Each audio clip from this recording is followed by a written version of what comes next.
And now we would welcome some words of greeting from Dr. Story. Is a paralysing statement if Dr. Story has no idea that this is coming. This happens, and our stress goes through the roof. We can also completely make a mess of it and look preposterous. Today, we focus on what we should do when ambushed by the master of ceremonies.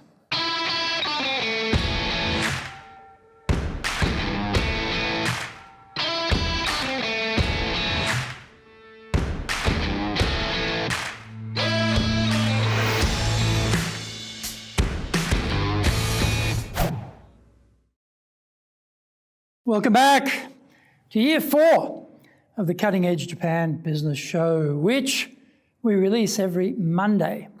I'm your host, Dr. Greg Story, your corporate coaching and training guy, president of Dale, Carnegie Train Japan, and best-selling author, Japan Sales Mastery and Japan Business Mastery. Now, we are bringing the show to you from our studio in our High Performance Center here in Akasaka, in Minato-ku, the business center of Tokyo. Now, why the cutting edge? We are looking at giving you a big edge in business in Japan. Let's all be at the forefront. Let's be at the cutting edge of how to flourish here in this market. This is episode number 175, dealing with ambush speaking requests. So let's get going. Suddenly, you hear your name being called and you are being requested to make a few remarks. Uh-oh, no preparation, no warning, and no escape. What do you do? Extemporaneous speaking is one of the most difficult tasks for a presenter. It could be during an internal meeting, a session with the big bosses in attendance, or at a public venue. One moment you are nice and comfy, sitting there in your chair, taking a mild interest in the proceedings going on around you, and next, you are the main event. Usually the time between your name being called and you actually being handed the microphone can be counted in milliseconds. By the time you have heaved yourself out of your chair, your brain has well and truly started to panic. A mental whiteout is probably fully underway, and your face is growing red because of all the blood pressure of the moment. Here are a couple of things we can do in this situation. Firstly, take a realistic look at the task at hand. The length of your talk will not be expected to be long. If you're a seasoned speaker, you could probably get up and wax lyrical for an hour without a problem. For everyone else, we are talking 2 to 3 minutes. Well, now 2 to 3 minutes seems rather short, except when you are suddenly thrust in front of a sea of expectant eyes of an audience. Once upon a time, I completely forgot my next sentence and discovered the pain of prolonged time. I was asked to give a brief talk and chose to speak in Mandarin to a crowd of around about 1,000 people when I was Consul General in Osaka. It was a special event for the departing Chinese Consul General, Mr. Li, who was heading to New York. Actually, I was going okay, but I paused to allow some applause to die down. This turned out to be a major error on my part. I found when you suddenly go blank, a single microphone stand doesn't provide much cover up on a very big stage with all the lights on you and everybody staring at you. That 30 seconds or so of silence where I was totally lost and unable to recall what came next seemed like a lifetime. So I know 2 or 3 minutes can appear really daunting when suddenly called upon to speak. Begin by thanking whoever unceremoniously dragged you up to the podium for the chance to say a few words. Try and smile at them through gritted teeth if you have to. You have to say something. So take the occasion and put your comments in some form of context. You can use the concept of time as your ally. For example, this is where we were, this is where we are today, and this is where we are going in the future. This past, present, future construct will work for just about any occasion and any subject. That is the type of ready-to-go format you need to be able to call upon when you don't have much preparation time up your sleeve. Find out more when we come back from the break. If you want to be successful as a leader, do the Leadership Training for Managers course. All companies need people who can both manage and lead. Leading people screams out for real skills in communication, dealing with all different types of people, being excellent at innovation, planning, delegation, handling mistakes, doing performance reviews really well, and inspiring and motivating the team. Do the Leadership Training for Managers course now in either Japanese or English.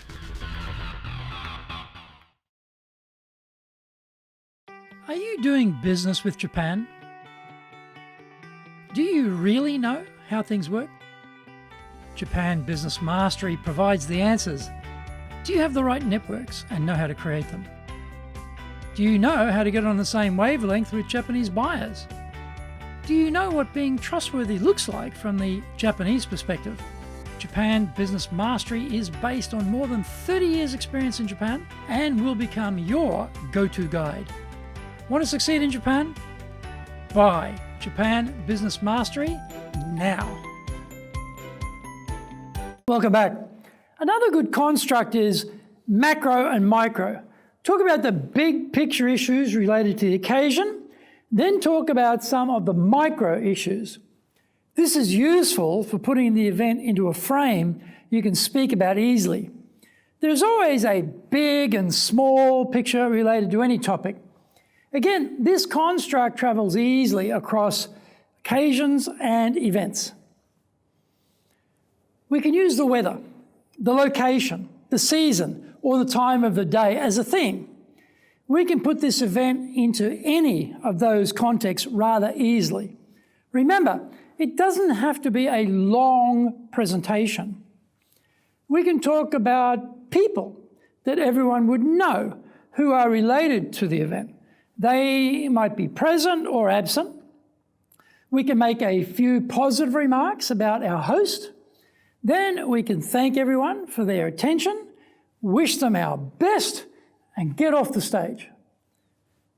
Let me give you a real-life example. I was at an event for Ikebana International, sitting there calmly, minding my own business, when I heard the speaker suddenly call me up to the stage to say a few words. I had the time from standing up to walk to the podium to compose myself about what on earth I would say. At the extreme outside, that time gap was probably 10 seconds. I was going to need to speak in Japanese, so that just added another level of excitement to the challenge. It had been raining that day, so I miraculously dreamed up a water-related analogy. I began by thanking the host for allowing me to say a few words, although I secretly wasn't so happy about being put on the spot.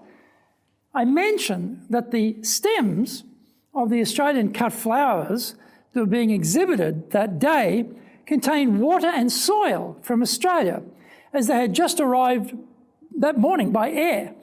So I said that as a result, here in Japan, we had a little bit of Australia present, and each of these flowers were like a floral ambassador linking the two countries together. I then wished everybody all the best for the event and got out of the firing line pronto. Probably not an award-winning talk, but good enough for that occasion with that amount of notice. And that is the point. You need to be able to say something reasonable rather than remarkable to complete your sudden duties. So always have a couple of simple constructs up your sleeve if you are suddenly asked to speak without warning. Don't just turn up thinking you can be an audience member and can switch off, or these days start immersing yourself in your phone screen. Imagine you were suddenly singled out for action and have your construct ready to go just in case. You may not be called upon, but everyone around you will be impressed that you could get up and speak without warning. The degree of difficulty here is triple backflip with pike sort of dimension, and everyone knows it. They are all thinking what a nightmare it would have been had it been them up there in the firing line. You'll be surprised how much a difference that a little bit of preparation will make to coming across as professional rather than umming and ahhing your way through a total shambles of a talk. Your personal brand will become golden for the sake of a bit of forward planning. Now, that will be worth it, don't you think? Please subscribe to the Cutting Edge Japan Business Show on YouTube. Share it with your family, friends, and colleagues. Become a regular. Our website details are on screen now, enjapan.dalecarnegie.com. It's awesome value, so check it out. You might also enjoy our other shows. For podcasts, Mondays for the Cutting Edge Japan Business Show, Tuesday for the Presentations Japan series, and every second Tuesday for the Business Touches in No Share Show, Wednesdays for the Sales Japan series, Thursdays for the Leadership Japan series, and every second Thursday for the Business Pro Podcast show, and Fridays for the Japan Business Mastery Show. Saturdays we have Japan's top business interviews. Now you get these wherever you get your podcast. Also, every second Thursday we release the Business Pro Television Show, every Friday the Japan Business Mastery Show, and every Saturday Japan's top business interviews on YouTube. In episode number 176, we are talking about cut the excuses, baby. So, yoroshiku onegai itashimasu. Please join me for the next episode of the Cutting Edge Japan Business Show. We are here to help you. We've only got one direction in mind for you and your business, and that is up.